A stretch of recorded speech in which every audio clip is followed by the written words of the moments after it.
מה הסיבה שאני דווקא רציתי ללכת ללמוד? לא היו לי שום מחשבות של עתיד וזה ומה יהיה. לא זה, אבל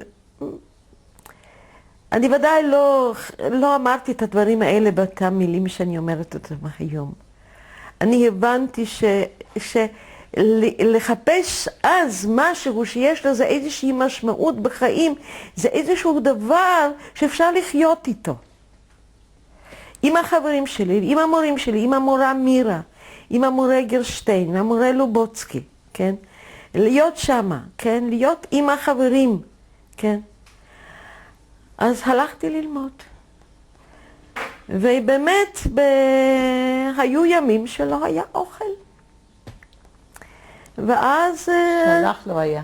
לי לא היה, ויום אחד בבית הספר אני פשוט התעלפתי, ולא סיפרתי שום דבר בבית. למחרת שבאתי לבית הספר, פתחתי את המגירה, כן?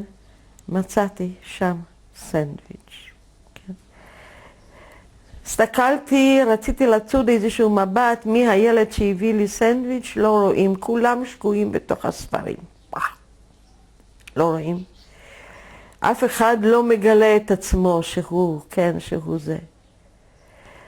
רוצה לומר, מדברים על רגעי חסד.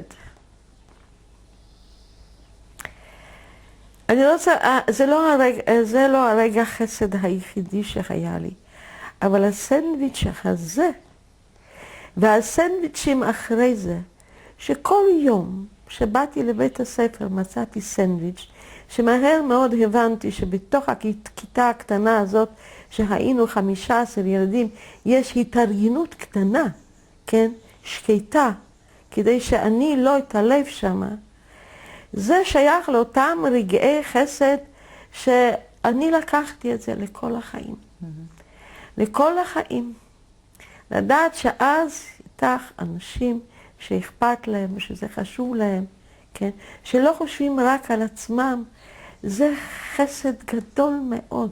וזאת המתנה, אני תמיד אומרת, הרבה מתנות קיבלתי בחיים, אבל זאת הייתה המתנה הכי גדולה.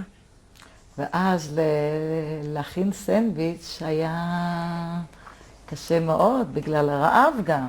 זאת הייתה הקרבה...